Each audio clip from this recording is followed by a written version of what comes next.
So it was touch and go for a moment with this 12 to read in 2025 because I just finished that 12th book.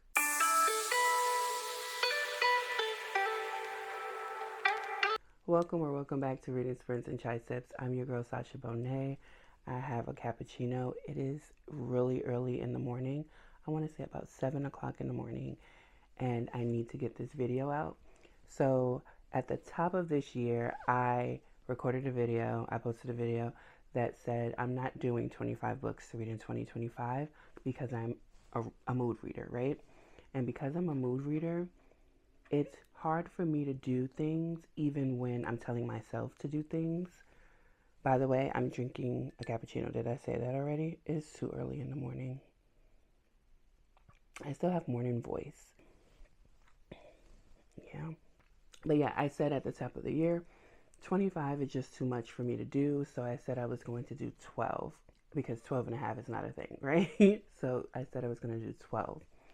I finally finished it because there is a Pangobooks sale going on my Pangobooks store. Every book is $5 until December 31st.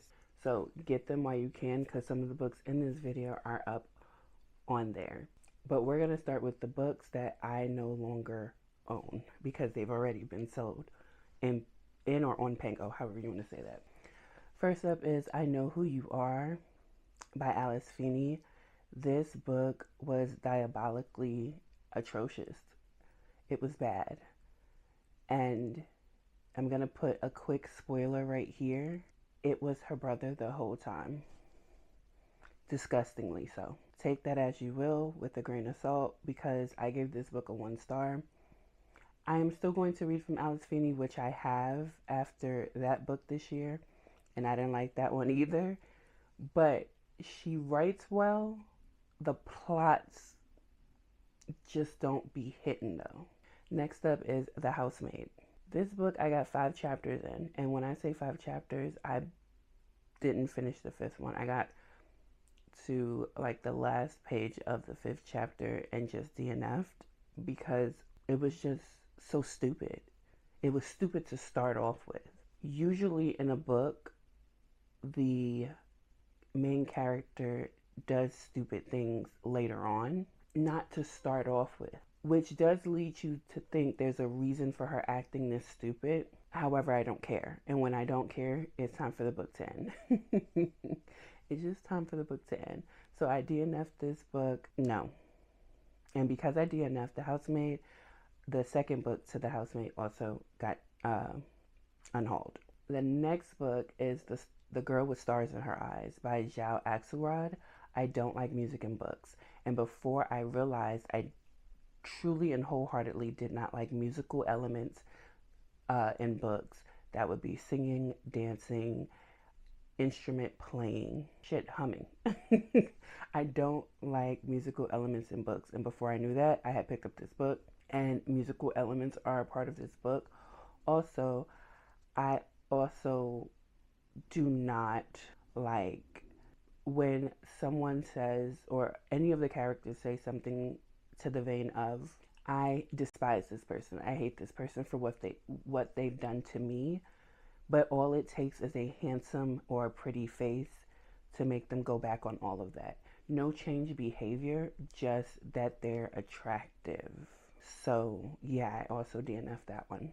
Next is Once We Were Wicked by Mylia Simone. This is an indie Wizard of Oz reimagining, and I couldn't get far because it needed so much editing.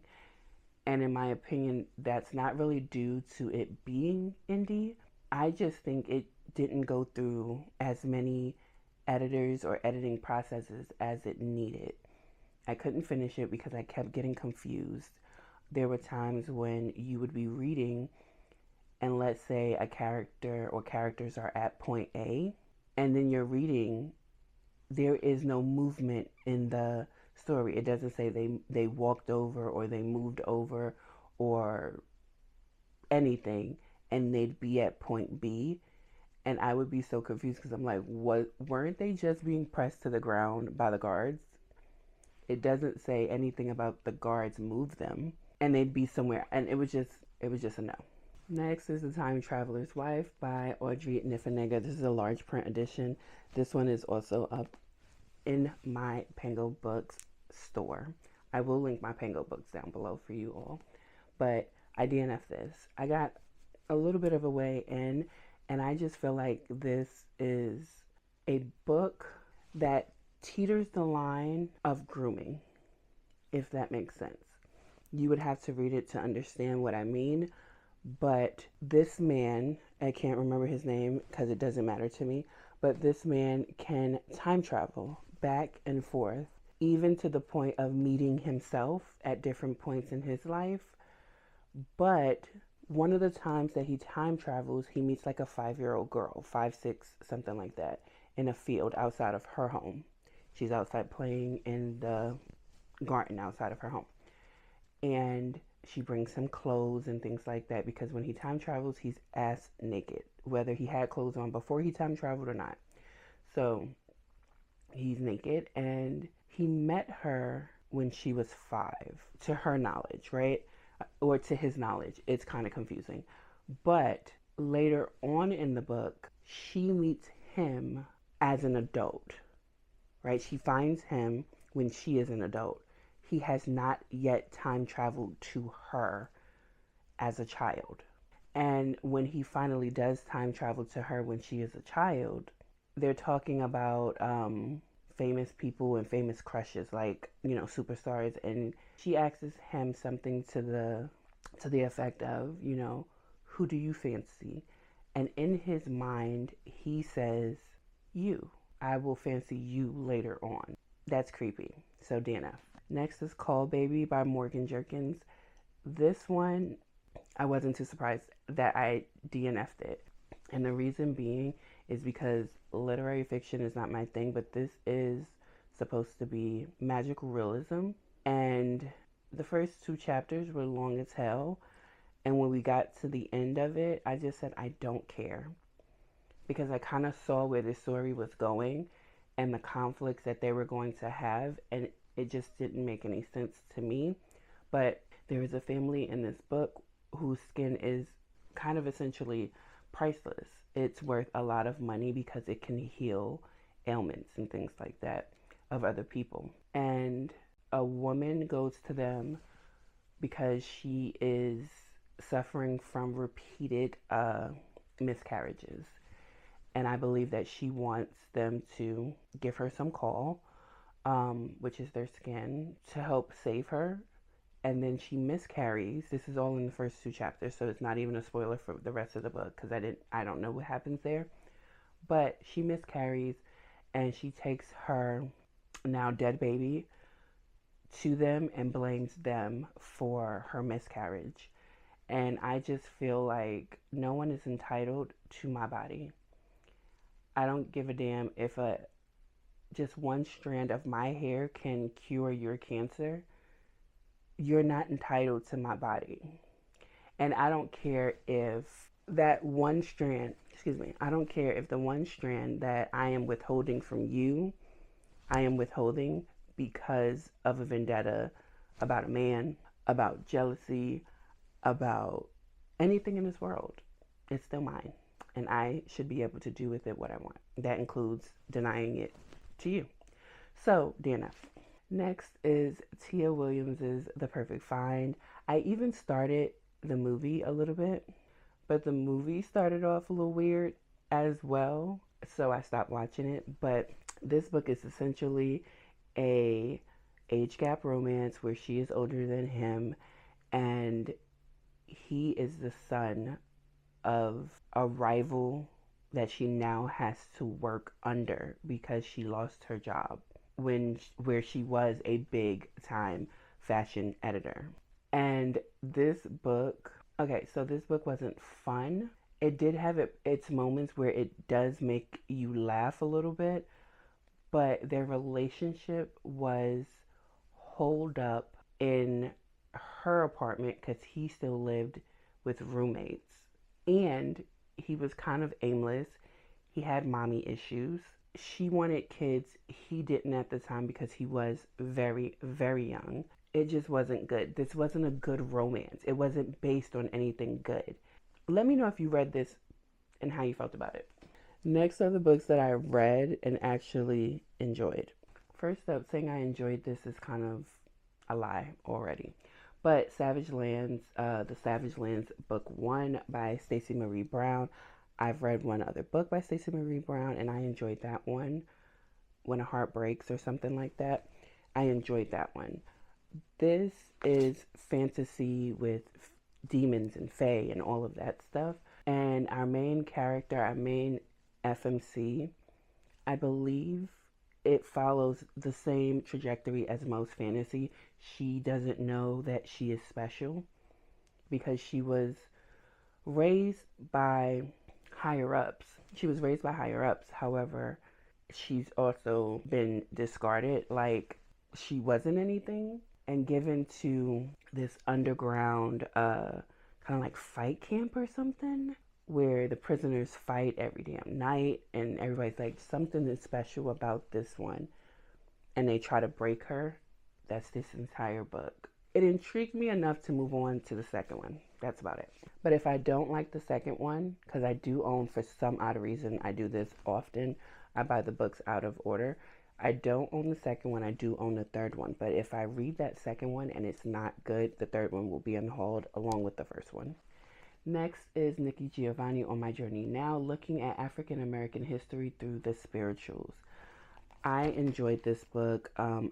I like poetry, and she also lends her perspective to different points of feelings, emotions during slavery and beyond, to the present time of fighting for independence and rights. There's more of her opinions that I agree with than I don't, but there were some ones that I kind of side-eyed a little bit, but I did annotate in here, so I enjoyed this one. I do recommend. Next is The Kind Worth Saving by Peter Swanson. Now, the first book is The Kind Worth Killing. I enjoyed that one a lot. I think I gave it like 4 stars. This is like a 3. This one wasn't as good to me. No, this one wasn't that good. But the third one, which I also read, I put this on here so that I could finish this series sooner. And this one, in the first book, you find out who's worth killing. You know, all of these bad people or people that do bad things that harm you in a way that you feel justified in killing them. This one shows you that there are some people worth saving. But the person that's worth saving, should she be saved? Should they be saved? It's weird. Out of Body by Nia Davenport. This one is really short. This is the only YA book on this list of my 12 in 2025. But I enjoyed this one. This is sci-fi speculative thriller in a YA genre of mind and consciousness swapping. Imagine you wake up in a body that's not yours. And now you have to figure out how to get people to believe that the person in your body is not who they say they are, that you are who you say you are, just in a different body, especially if you're a teenager. How does that work? This book was so good. I gave it like a 4. It just, again, it is very short. I needed a little bit more because I was so into it, but again, it's a very short story, but I enjoyed this a lot. Last but definitely not least is The Landlord by Brandon Massey. This is my first book by Brandon Massey, and I will be continuing to check out his work. This is about a family that is moving into, or they're looking for, a new home. They live in a small, I believe, like 2-bedroom apartment. The wife is the main breadwinner. She's a teacher. And the husband is a novelist. He's an author, but his books aren't selling. So she's the main breadwinner, and he does odd jobs on the side like TaskRabbit and Uber. So they go to look at a house because the wife found a listing for a house, and it's a steal. But it's not for buying, it's for renting. And they go look at it. The property manager is hella weird, and you can tell at the start of this book that the wife and husband dynamic, because of the financials, because of family, because of jealousy, because of being envious of your friends, of the haves and the have nots, where this book is gonna go. However, it just keeps getting weirder and keeps getting weirder and keeps getting weirder. It is a thriller, and there's so much that happens in this book. I do recommend it. I'm gonna give it a 4. I did not like the ending, but all of the rest of the book was good. I just kept saying to myself, why don't y'all leave? I think when people feel stuck, even when they're not as stuck as they think they are, it becomes frustrating as a reader to read that they feel stuck. But I enjoyed this one. So that is all of them. 12 in 2025. I wanted to read at least one book a month for those, and I finished in December. And I don't think I'm going to do 26 in 2026 or 13 in 2026 because I already used Goodreads to build my all year TBR for 2026. So there's no need for a 26 and 26 for me. But let me know if you've read any of these books. Are you building a 26 to read in 2026? Do you enjoy challenges like that? Because again, this one was hard even though I picked these books to read. But when you pick a book to read at the beginning of the year, does not mean by the end of the year you still want to read that damn book. But that's just me. I know I can't be the only one. But yeah, don't forget to like, comment, and subscribe. And I will definitely see you in the next one. Bye.